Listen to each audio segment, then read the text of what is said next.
Hello students, welcome back to my channel study simplify में Prateek sir.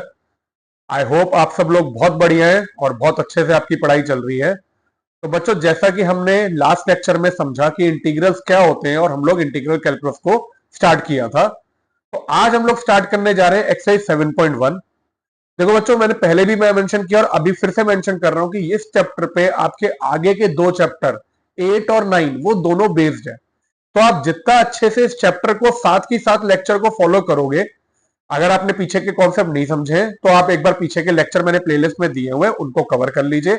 उसके बाद आप इंटीग्रेशन की 7.1 स्टार्ट करेंगे तो आपको ये बिल्कुल अच्छे से समझ में आएगी। और अगर आपको चैप्टर 7 क्लियर है तो चैप्टर 8 और 9 में आपको मेरे ख्याल से कोई प्रॉब्लम नहीं होनी चाहिए, क्योंकि वो दोनों चैप्टर में कुछ एक्स्ट्रा कॉन्सेप्ट ऐड होके वो बेस्ड हमारे इंटीग्रेशन पे ही है। तो अपना एक तरह से पूरा का पूरा कॉन्सेंट्रेशन इस चैप्टर पे लगाओ। अभी हमारी शुरुआत है तो हम लोग स्टार्ट करेंगे आज एक्सरसाइज 7.1। तो बच्चों, इस लेक्चर में हम लोग कोशिश करेंगे कि हम लोग एक्सरसाइज 7.1 के क्वेश्चन 1 to 12 कवर करें, और बचे हुए जो क्वेश्चन है 13 से लेकर 22 वो मैं नेक्स्ट लेक्चर मतलब इसके पार्ट 2 में कवर करूंगा। तो अभी हम लोग स्टार्ट करते हैं एक्सरसाइज 7.1 क्वेश्चन 1 से। चलिए, तो पहला क्वेश्चन जो है वो आपको दिया हुआ है इंटीग्रेशन ऑफ साइन 2x। अब मैं साथ ही साथ आपको फॉर्मूले लिखता जाऊंगा। देखो, आपने ये फॉर्मूले पहले भी पढ़े कि साइन एक्स का जो इंटीग्रेशन है that is minus cos x, ये आपने पढ़ा है, प्लस सी तो होता ही है। तो अब मैंने आपको एक और बताया था कि अगर मान लो यहां पे साइन ए एक्स है, मतलब ये जो है, अब देखो इसे ऐसे समझो बेटा, अगर साइन ए एक्स का आप इंटीग्रेशन करती है जगह डिफरेंशिएशन करते तो वो क्या होता आपका cos A x into A x के लिए ए लगता। अब अगर मैं इसको उल्टा कर रहा हूं तो ये मैंने आपको लास्ट लेक्चर में समझाया भी था कि जब आप इंटीग्रेशन करोगे तो जिस नंबर से ये मल्टीप्लाई हो रहा है वो नंबर इंटीग्रेशन में इसका उल्टा डिवाइड हो जाएगा। मतलब साइन 2x का इंटीग्रेशन होगा minus cos 2x, sine 2x या minus cos 2x divided by 2 plus C. आप इसे ऐसे भी याद रख सकते हो, क्योंकि इंटीग्रेशन आपका डिफरेंशिएशन का उल्टा है भाई। तो अगर वहां पे आप डिफरेंशिएशन करते तो 2x का 2 क्या होता, मल्टीप्लाई होता। इधर हमने उसे एंटी डिफरेंशियल लेने के लिए डिवाइड कर दिया। तो minus cos 2x upon 2 plus C. ठीक है, इसका लॉजिक देखो, लॉजिक भी है इसका, लेकिन जब हम सब्स्टिट्यूशन पढ़ेंगे तब मैं आपको एक बार इसका लॉजिक समझा दूंगा। लेकिन इतना लंबा करने की जरूरत नहीं होती है, इसलिए मैंने आपको ये डायरेक्ट बताया कि जो भी एंगल आपका जिस भी नंबर से मल्टीप्लाई हो रहा है उससे आप डिवाइड कर दो। सेकंड पे चलते हैं, cos 3x। तो बच्चों, आपको cos x का इंटीग्रेशन पता है, ठीक है। cos x का इंटीग्रेशन क्या होता है, sin x।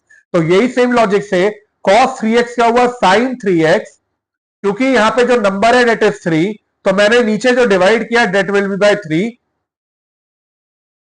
Bye 3 plus C. This is your second answer. Question 2 का आंसर हो गया। नेक्स्ट चलते हैं क्वेश्चन 3 पे।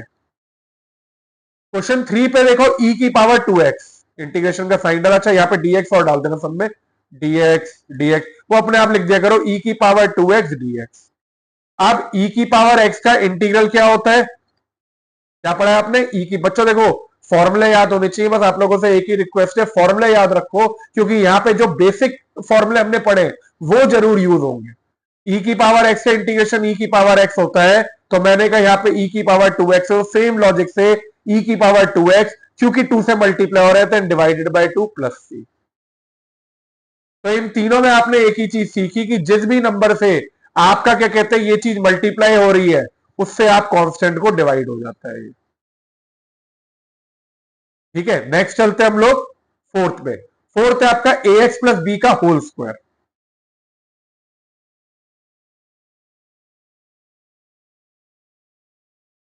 ए एक्स प्लस बी का होल स्क्वायर। अब देखो, फिर से वही बात आती है कि आपने इसे करने के लिए, अब ये पूरा का पूरा आप एक्स स्क्वायर ले लोगे तो चलो ए एक्स प्लस बी की पावर 3/3 तो हो जाएगा, लेकिन अंदर का ऐसा हमारे पास कोई रूल नहीं होता। ठीक है, तो हमने क्या किया, इसे पहले ओपन किया। This will be A square x square plus B square plus 2a x B dx। मैंने सबको ओपन कर दिया। आई होप ये क्लियर है। ए प्लस बी का होल स्क्वायर लगाया, A square plus B square, this is A square x square plus B square plus 2ab, तो 2ax भी आ गया। अब इसे पहले सेपरेट करते हैं, तो आपका क्या होगा, ये A square x square D X plus B square D X plus 2abx dx, correct है। अब इसे इंटीग्रेट करेंगे, देखो ए स्क्वायर तो बाहर आ गया, एक्स स्क्वायर का क्या हुआ, एक्स क्यूब अपॉन 3। एक्स की पावर एन का फॉर्मूला क्या होता है, एक्स की पावर एन इज एक्स की power N plus one upon N plus one, तो इससे x square is x cube upon 3 plus B square constant dx का इंटीग्रेशन क्या होगा आपका, एक्स डीएक्स मतलब एक्स की पावर 0 इंटू डीएक्स, इसका मैंने बताया हुआ है एक्स होगा, plus 2ab constant integration of x, x का क्या होगा, एक्स स्क्वायर अपॉन 2। ये सिंप्लीफाई हुआ तो आपका प्लस सी और लिख दीजिए इधर, तो आपका आ गया A square X cube upon 3 plus B square X plus A B X square plus C. आपका एक तो आंसर ये हो गया। आई होप ये क्लियर है। तो हमने क्या किया, ए एक्स प्लस बी के होल स्क्वायर को खोला, तो ए एक्स प्लस बी का होल स्क्वायर का A square plus B square plus 2ab, उसके बाद मैंने आगे क्या कहते हैं फॉर्मूले से इंटीग्रेट कर दिया। अब देखो ये होल स्क्वायर या होल क्यूब होता तो आप ये कर सकते थे। अब अगर मान लो बच्चों इसकी जगह यहां पे मैं पावर 10 दे देता, फिर क्या करते भाई, पावर 10 को खोल सकते हो, आपको तो नहीं पता क्या होगा। तो देखो अब मैं दो चीजें आपको बताऊंगा, बहुत इंपॉर्टेंट है बच्चों, बहुत अच्छी तरह से गांठ बांध लो। क्या क्या है, पहली चीज, आप अगर क्या कहते हैं इसको पूरा का पूरा खोल के करते हो तो ये डिग्री 2 या 3 तक कर सकते हो, ठीक है। एक ऑप्शन अब जो हमारे पास मेथड 2 है वो क्या है, इस पूरे को ले लेते हैं हम x। अगर इस पूरे को x ले लेंगे तो ये पूरा क्या होगा, एक्स स्क्वायर का इंटीग्रेशन होगा एक्स क्यूब अपॉन 3। लेकिन अब क्वेश्चन आता है इसके अंदर का इसका क्या होगा। तो इसका रूल क्या है, जब भी कोई पॉलिनोमियल फंक्शन इस तरह से दिया होता है तो बेटा जो x के साथ का कोफिशिएंट है, जो भी ये कोफिशिएंट है, उससे हम सीधे डिवाइड कर देते हैं, उससे हम सीधे डिवाइड कर देते हैं। तो इधर x का कोफिशिएंट क्या है, a, उससे हम डिवाइड कर देंगे और b आपका हट जाएगा। तो अगर मैं इसी को मेथड 2 से करूं, this we will call method 2। इससे क्या है आपका, ये हुआ ए एक्स प्लस बी का होल स्क्वायर डीएक्स, आपने लिखा है इसे ए एक्स प्लस बी का whole cube upon 3 into x opposition यहाँ पे क्या है ए, तो 1/a प्लस सी। ये आपका हो गया ए एक्स प्लस बी का whole cube by 3 1/a plus सी। तो ये आपका सीधे इंटीग्रेट होके आ गया। अब आप कहोगे सर ये तो आंसर अलग अलग है, तो दूसरी इंपॉर्टेंट चीज मैं आपको यही बता रहा था कि अगर आपका इंटीग्रेशन में आंसर अलग भी आ रहा है तो भी कोई प्रॉब्लम नहीं है, क्योंकि अगर मेथड आप अलग लगाओगे, एक ही क्वेश्चन को इंटीग्रेट करने के अलग अलग तरीके हो सकते हैं, और अगर आप मेथड अलग लगाओगे तो इनडेफिनेट इंटीग्रल में आपको आंसर अलग अलग मिल सकते हैं। ये चीज याद रखिएगा। तो जब जब आप इनडेफिनेट इंटीग्रेशन में मेथड अलग लगाएंगे तो आपको इनडेफिनेट इंटीग्रेशन में आंसर भी अलग अलग मिलेंगे। हो सकता है कि आप इसे सिंप्लीफाई करो तो आपका यही आ जाए सिंप्लीफाई होके, मैं मना नहीं कर रहा हूं, लेकिन अभी के लिए आप इस चीज को जनरलाइज करके अगर आप इसे कर रहे हो इस मेथड से, और अगर आपने खोल के किया तो ये दोनों मेथड सही है, ये भी सही है और ये भी सही है, बट आंसर अलग अलग होंगे, ये चीज पक्की बात है। तो आई होप ये आपको बेटा समझ में आया हो। दो इंपॉर्टेंट चीज, कि पहली चीज आपके क्या कहते हैं, ये अगर पावर 2 3 है तो आप ओपन कर सकते हो, वरना ये वाला मेथड लगेगा, उसमें जो x के साथ कोफिशिएंट है वो आप डिवाइड कर दोगे। दूसरी चीज, आप अगर अलग अलग मेथड लगाओगे तो आपके आंसर अलग अलग आएंगे। अब लेकिन एक चीज और, this is only valid for, इसके लिए ओनली वैलिड फॉर अगर लीनियर फंक्शन इनसाइड है। अगर आपका एक क्वाड्रेटिक होता या कोई भी डिग्री बढ़ जाती तो नहीं लेते। आप इस पूरे को x ले सकते हो, इस पूरे को x जब ही ले सकते हो जब ये एक लीनियर फंक्शन है। अगर लीनियर के अलावा कुछ होता तो बेटा ये मेथड नहीं लग सकता है। अगर यहां पे मान लो ax स्क्वायर प्लस bx होता तो आप ये मेथड नहीं लगा सकते हो।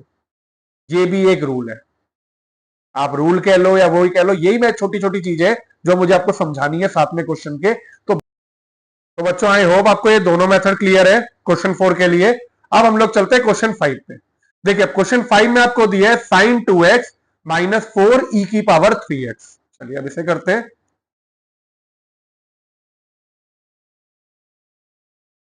Sign 2x minus 4e⁻3x dx आपका यही क्वेश्चन है मेरे ख्याल से। बच्चों अब आपको ये वाला क्वेश्चन तो क्लियर हो गया होगा किस तरह से करना है। ये तो बहुत सिंपल सा लग रहा है। पहला स्टेप सेपरेट करते हैं, तो इसे मैंने लिखा sign 2x dx minus 4e⁻3x dx। अब देखो साइन का इंटीग्रेशन मुझे पता है, साइन का होता है माइनस कॉस एक्स, तो साइन 2x का भी कर सकते हैं। नंबर से डिवाइड करेंगे, ये भी समझ में आ गया। ये कांस्टेंट को पहले बाहर निकाल देते हैं एक स्टेप में, तो ये हुआ साइन 2x dx। आप चाहो तो ये स्टेप नहीं भी लिखना, कोई प्रॉब्लम नहीं है, आप डायरेक्ट भी कर सकते हैं। ये आ गया। अब ऐसे इंटीग्रेट करते हैं, तो साइन 2x क्या हुआ माइनस कॉस 2x अपॉन 2, क्योंकि 2 है तो 2 से हमने डिवाइड कर दिया, माइनस 4e⁻3x क्या हुआ e⁻3x अपॉन 3 प्लस c। चाहो तो एलसीएम लो, चाहो देखो अगर एलसीएम लेते 6, इधर 6 ही आता, वो भी एक कांस्टेंट ही है, तो उसे भी सी डैश कुछ लिख देते, लेकिन आप यहां पे भी आंसर को छोड़ सकते हो। तो this is your answer for question 5। चलिए अब नेक्स्ट चलते हैं क्वेश्चन 6 पे। क्वेश्चन 6 में दिया हुआ है इंटीग्रेट 4e⁻3x प्लस 1 dx। अब बच्चों फटाफट पेन लेके करो, मैं वेट कर रहा हूं, आप लोग आंसर मैच करेंगे। मेरे ख्याल से ये क्वेश्चन आपके लिए केक वॉक होना चाहिए, हलवा होना चाहिए। अब तो इतने मेरे बच्चे समझदार हो गए होंगे कि आपको समझ में आ गया होगा कि सबसे पहले क्या करना है, इसको अलग अलग कर देते हैं। इसका इंटीग्रेशन अभी लास्ट में किया 4 as it is e⁻3x by 3 plus 1 तो कांस्टेंट है, dx का इंटीग्रेशन x प्लस c हो गया, कुछ भी नहीं हुआ, सेपरेट किया। तो बच्चों this is method of inspection. जब तक आपको फॉर्मूला दिख रहा है या उसका कोई भाई बहन दिख रहा है आसपास का जिसमें खाली वेरिएबल के साथ में कोई नंबर मल्टीप्लाई है, आप सीधे फॉर्मूला लगाओ, कांस्टेंट जो मल्टीप्लाई है उससे डिवाइड करो। ये दो रूल चलेंगे, चाहे वो साइन हो, कॉस हो, ई हो, कुछ भी हो। चलिए अब चलते हैं क्वेश्चन 7 पे। एक्स स्क्वायर, अच्छा चलो अब इसे देखते हैं। X square 1 minus 1 by x square. अब देखो आपको एक तो ये लॉजिक समझ में आ ही रहा होगा कि हम इसे मल्टीप्लाई कर सकते हैं सबसे पहले, और करना भी चाहिए मल्टीप्लाई। भाई ये क्वेश्चन दिया है मल्टीप्लाई, लेकिन अगर डिफरेंशिएशन होता तो आप क्या कर सकते थे, यू और वी लेके प्रोडक्ट रूल भी लगा सकते, लेकिन ऐसा हमें यहाँ पे कुछ नहीं लगेगा। हमें सबसे पहले, क्योंकि अभी कोई स्टैंडर्ड फॉर्म में देख रहा, हमने मल्टीप्लाई किया, तो ये x square minus x square by x square dx. Multiply कर दिया, एक्स स्क्वायर को 1 से किया, एक्स स्क्वायर आया, x square by x square आया। इधर ये मेरा एक्स स्क्वायर से एक्स स्क्वायर कट जाएगा, तो आपका क्या आएगा यहाँ पे एक्स स्क्वायर माइनस 1 डीएक्स। आप इसे सेपरेट कर लेते हैं हम नेक्स्ट स्टेप में, तो ये क्या हुआ x square dx minus 1 dx. अब ये मेरा फिर से एक्स की पावर एन वाला फॉर्मूला बन गया, डायरेक्टली इंटीग्रेट किया, this is x cube upon 3 minus 1 as it is, dx का इंटीग्रेशन 1 इंटू डीएक्स, डीएक्स का इंटीग्रेशन एक्स प्लस सी। तो this is your answer to question number 7। 8 a x square plus B x plus c dx. देखो कोई power नहीं है, कोई problem नहीं है, हम इसे अलग अलग सीधे कर सकते हैं, बहुत सिंपल सा है। तो this is a x square dx plus B x dx plus c dx. पहला काम कांस्टेंट को बाहर निकालते हैं, तो इधर से कांस्टेंट है ए, बाहर निकल गया एक्स स्क्वायर डीएक्स, प्लस इधर से कांस्टेंट है बी, बाहर निकल गया एक्स डीएक्स, प्लस इधर कांस्टेंट है सी, यहां पे डीएक्स आ गया। एक्स स्क्वायर का इंटीग्रेशन किया, क्या होगा x cube upon 3 plus B, x का इंटीग्रेशन किया जैसे एक्स की पावर 1, यह आएगा आपका x square upon 2 plus c, dx का इंटीग्रेशन हुआ एक्स प्लस सी। तो ये आपका सिंप्लीफाई हो जाएगा। आपने इसे लिख दिया A X cube upon 3 plus B X square upon 2 plus C X plus C. This is your answer. कई बार मेरे से बच्चे कहते हैं कि सर इसका एलसीएम ले ले, 6 आएगा, तो यहाँ पे 6c प्लस 6c लिख दे, यहाँ पे 3 2 लिख दो, बेटा कोई प्रॉब्लम नहीं है। अगर ये 6c भी है, ये भी एक कांस्टेंट है, आप उसे c डैश ले लेना, या सी डबल डैश ले लो, कुछ भी ले सकते हो। लेकिन ये जो सी है और ये सी तो है, तो हम इधर डी ले लेते हैं एक तो, क्योंकि कांस्टेंट पहले से सी है, यहाँ पे मेरे पास सी पहले से है ना, तो इसलिए मैंने क्या किया, यहाँ पे डी ले लिया, या कैपिटल सी ले लेते, वो आपकी मर्जी है। एक कांस्टेंट को एक अल्फाबेट से रिप्रेजेंट करना हो तो वो कोई भी लिख सकते हो। चलो अब चलते हैं क्वेश्चन 9 पे। 2x² प्लस ई की पावर x dx, ये क्वेश्चन क्या हुआ, हलवा क्वेश्चन है ये। अब मेरे ख्याल से आप लोगों को कोई प्रॉब्लम नहीं होनी चाहिए। अब ये चीजें आपको क्लियर हो रही होंगी कि मेथड ऑफ इंस्पेक्शन में डायरेक्ट फॉर्मूला लगा के करना है। तो 2x² इसे 2 कांस्टेंट, x² का इंटीग्रेशन क्या हुआ आपका, x³ अपॉन 3, ई की पावर x का कोई भी वो नहीं है साथ में, तो ई की पावर x को लिखा ई की पावर x प्लस सी, तो आपका आंसर आ जाएगा 2x³ अपॉन 3 प्लस ई की power x plus C. This is your answer for question number 9।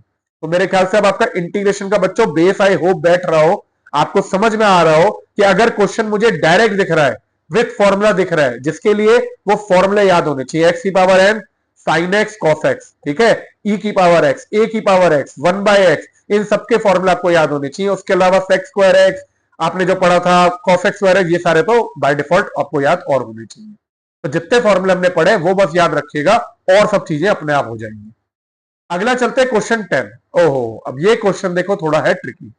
अब हमारे को क्वेश्चन दिया हुआ है √x माइनस 1/√x का होल स्क्वायर dx। अब कई बच्चे अगर ये कहे कि इसे हम x ले लेते हैं और इसे हम लिख देते हैं x³ अपॉन 3, मतलब √x minus 1/√x by whole cube upon 3, जैसा सर आपने बताया था। लेकिन बच्चों मैंने क्या बोला था, that is valid only for linear function. अगर कोई आपका लीनियर फंक्शन दिया है ax प्लस b की फॉर्म में, तो आपका वो मेथड चलता है, क्योंकि जब आप a से डिवाइड होता, लेकिन इसमें वो मेथड नहीं चलेगा, क्योंकि अंदर आपको ये भी √x दिया है, ये भी 1/√x दिया है, और ऐसा कोई इंटीग्रेशन में आपने मेथड नहीं सीखा जिसमें आप बाहर का इंटीग्रेट करके फिर अंदर को कर सको। ये इंटीग्रेशन में ऐसा कोई चेन रूल एग्जिस्ट नहीं करता, पहला फर्क। तो अब क्या ऑप्शन बचता है, इसे हमें एक ही ऑप्शन बचता है, ओपन करना। अच्छा, तो अब क्वेश्चन, सर यहां पे 10 आ गया तो नहीं आएगा। हमारे सीबीएसई वाले या कॉम्पिटेटिव एग्जाम वाले भी बेवकूफ नहीं है कि इंटीग्रेशन में ऐसा क्वेश्चन दे जो कि वो खुद नहीं कर पाए, क्योंकि बेटा इंटीग्रेशन में लिमिटेशन, आप क्वेश्चन को कुछ भी नहीं बना सकते हो जब तक आपका कोई मेथड मैच नहीं कर रहा है। और खैर अगर कोई क्वेश्चन आएगा तो उसके कुछ ना कुछ मेथड जरूर होंगे जो कि हम इवेंचुअली सीखेंगे, बट अभी के लिए इसे हम लोग ओपन करेंगे with the formula a minus b का होल स्क्वायर। तो हमने क्या किया, यहां पे लिखा √x का स्क्वायर प्लस 1/√x का स्क्वायर माइनस 2ab, इसे बंद करके dx लिख दिया। ये पूरा इंटीग्रेशन में हुआ, इसे मैं यहां पे काट दूंगा √x, और इसे ये कट जाएगा आपका, ठीक है। तो आपका क्या आएगा, यहां पे √x का स्क्वायर हुआ इंटीग्रेशन में x, dx को साथ में लिख दें, प्लस 1/√x का हुआ 1/x dx, माइनस इंटीग्रेशन में 2, √x से √x तो कट गया आपका, तो ये आ गया 2dx। अब क्या बचा, इंटीग्रेट करना बचा, बिल्कुल। तो अब इंटीग्रेट करते हैं, x की इंटीग्रेशन क्या हुई, x²/2, 1/x। अब 1/x का मैंने आपको स्पेशल बताया था, इसका इंटीग्रेशन होता है log x। इसे आप x की पावर -1 मत लिख के करिएगा, x की पावर n का फॉर्मूला इसमें नहीं लगता। This is the only exception जिसमें 1/x होगा, तो log x माइनस 2dx का हुआ x plus c। This will be your answer for question number 10। I hope ये क्लियर है। चलिए अब चलते हैं क्वेश्चन नंबर 11 पे बच्चों। चलिए बेटा, अब क्वेश्चन 11 में हमारे को दिया हुआ है, आपने ये क्वेश्चन देखो, इसमें आप देखो क्या है, दिख तो रहा है ये पॉलिनोमियल फंक्शन है, ठीक है, ये तो समझ में आ रहा है। लेकिन अब इसमें प्रॉब्लम क्या है, ये न्यूमरेटर है और डिनोमिनेटर भी है। भाई हमने जो फॉर्मूला सीखा है x की power n is equal to x की पावर n+1 अपॉन n+1, ये हमने सीखा है जब आपका x न्यूमरेटर में या डिनोमिनेटर में अगर है, मान लो ऐसे है, तो आप इसे ऊपर ले आओगे x की पावर -2, ठीक है। तो अभी ये डिनोमिनेटर अलग से तो नहीं हो सकता। अब देखो इसके दो ऑप्शन है, या तो हमने क्या किया, हमें ये डिनोमिनेटर अलग से दिख रहा है, ठीक है ना, हमें क्या दिख रहा है डिनोमिनेटर में, डिनोमिनेटर में मुझे दिख रहा है यहाँ पे x², ये जो है x² है। मैंने कहा क्योंकि अकेला डिनोमिनेटर है, तो आप सबका बेस्ट तरीका क्या है, आप इसे हर के साथ अलग अलग कर दो। आपने जब अलग अलग किया तो ये क्या हुआ, x cube upon x square D X plus 5x² upon x square D x minus 4/x² dx। इससे क्या हुआ, देखो ये जो एक्स स्क्वायर था ये आपने हर न्यूमिनेटर में डिस्ट्रीब्यूट कर दिया। अब आपको पता है अगर बेस सेम है पावर सब्ट्रैक्ट होती है, तो इसे मैं सिंप्लीफाई कर सकता हूं। पहले वाला आएगा x cube upon x square will be x D X plus आपका ये एक्स स्क्वायर से एक्स स्क्वायर तो कट जाएगा, तो यहां पे आपका बचेगा 5 बाहर निकाल दिया, अंदर खाली डीएक्स बचेगा। और यहां पे मैंने क्या किया -4, क्योंकि ये 1/x² है, इसको मैं ऊपर लेके आया तो ये हो गया एक्स की पावर -2 dx। अब ये देखो ये आपका बिल्कुल एक्स की पावर एन से मैच कर रहा है। अब मैंने इसे इंटीग्रेट किया अगले स्टेप में, तो ये वाला पार्ट हुआ आपका x² अपॉन 2, ये वाला पार्ट हुआ प्लस 5x -4 x की पावर -2 + 1 अपॉन -2 + 1 प्लस आपने यहां पे c कर दिया। ठीक है, अब -2 + 1 कितना हो, -1, यहां पे भी क्या है -1, इसे सिंप्लीफाई कर देते हम लोग आगे, x²/2 प्लस 5x -4 x की पावर -1 अपॉन -1 प्लस c। ये माइनस माइनस आपका प्लस हो जाएगा बच्चों अगर सिंप्लीफाई होगा, और x की पावर -1 को मैं 1/x लिख दूंगा, तो मेरा इवेंचुअली आंसर आ जाएगा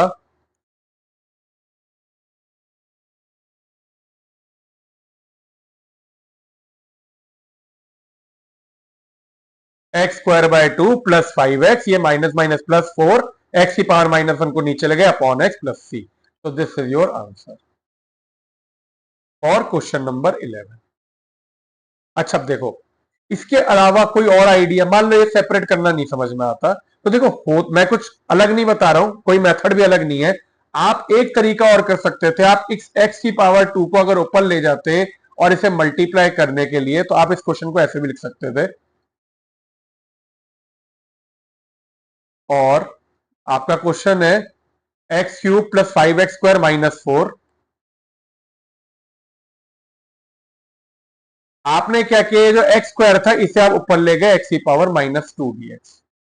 फिर क्या होता है, इसके बाद आप इसे मल्टीप्लाई कर देते सबसे, तो जैसे ही आप मल्टीप्लाई करते बात वही होती, बस आपने सेपरेशन की जगह मल्टीप्लाई किया, तो ये वाला आ जाता है x की power 3 -2 is x plus 5 x की पावर 2 -2 आपका x की पावर 0 हो जाता विच विल बी dx, यहां पे भी dx आ जाता -4 x की पावर -2 dx। उसके बाद आप क्वेश्चन को वैसे ही कर देते। तो एक ऑल्टरनेट अप्रोच है बेटा, चाहे आप इसे ऊपर ले जाओ x की पावर -2 या सेपरेट करो, बात एक ही है, लेकिन क्रक्स इसका यह है कि जब भी आपको डिनोमिनेटर में x² दिया है, तो आप x² क्या मतलब कोई भी आपको अकेला पॉलिनोमियल फंक्शन सिंगल दिया होता, मान लो अगर ये x² + 1 होता, तो ये मेथड नहीं चल पाता बेटा, क्योंकि आप सिंगल, अगर ये मोनोमियल है तो आप इसे हर के साथ सेपरेट करके आप वो चीज लगा सकते हो। लेकिन अगर ये मोनोमियल की जगह बाइनोमियल या ट्राइनोमियल दिया होता या कुछ भी दिया होता, तो हमारे को सेपरेशन नहीं पॉसिबल थी, तब अलग मेथड होता, वो मैं आपको बाद में बताऊंगा, लेकिन अभी के लिए ये सिंप्लीफाई इस तरह से होता है। तो आई होप ये क्लियर है। अगला चलते बेटा क्वेश्चन 12 पे। क्वेश्चन 12 देखो बिल्कुल वही है जो वहां पे था, कोई फर्क नहीं है। वहां पे आपको क्या दिया हुआ था, 11 में x² दिया था, यहां पे प्यारे बच्चों मुझे √x दिया हुआ है। तो मेरे ख्याल से आप अपने आप ये कर सकते हो, पेन पेपर उठा के, आपको समझ में आ गया क्या करना है। सबसे पहले मैंने क्या किया, सेपरेट किया। अच्छा x √x में आपको पता है, आप लोग लिख सकते हैं x की पावर 1/2, जैसे मैं x की पावर 1/2 लिखता जाता हूं, dx plus 3x by x की पावर 1/2 प्लस 4 बाय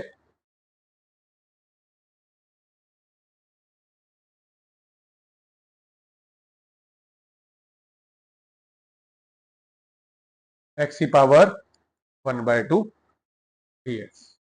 यहां पे भी आपने लिख दिया dx। ठीक है, तो अब आपका ये जो है यहां तक हो गया। अब आप इसे सिंप्लीफाई कर दीजिए।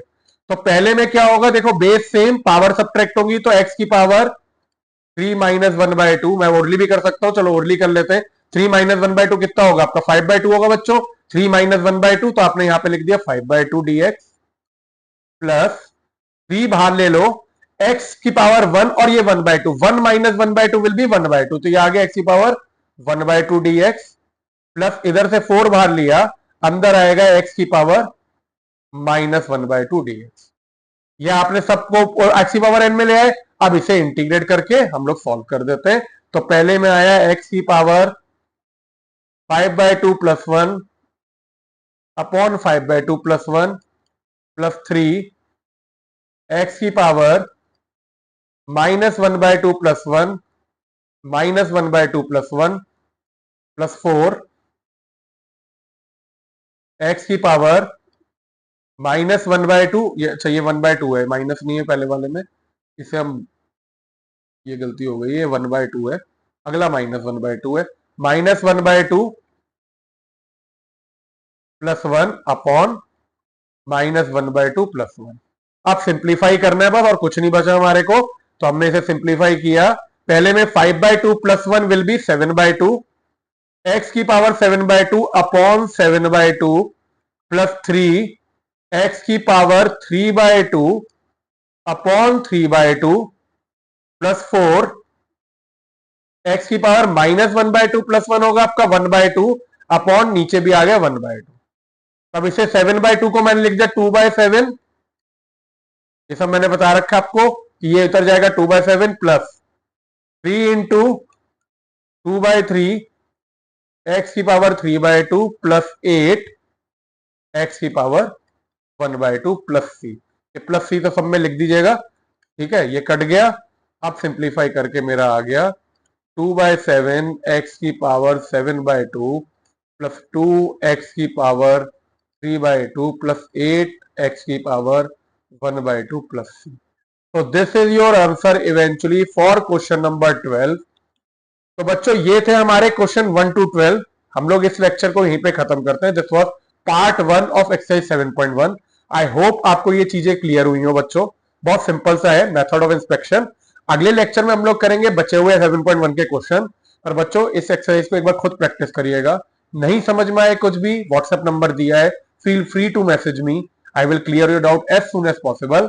बस जो बच्चे नए आए प्लीज सब्सक्राइब का बटन जरूर दबाएं, लाइक करें लेक्चर को, कमेंट करें और आगे शेयर करें, जिससे बच्चों सबको इंटीग्रेशन क्लियर हो सके और आपको भी क्या कहते हैं कॉन्फिडेंस आ सके कि आगे क्वेश्चन आसानी से करने और मेरी जो मेहनत है वो सफल हो सके। थैंक यू सो मच बच्चों, अगले लेक्चर में मिलते हैं, तब तक के लिए टेक केयर।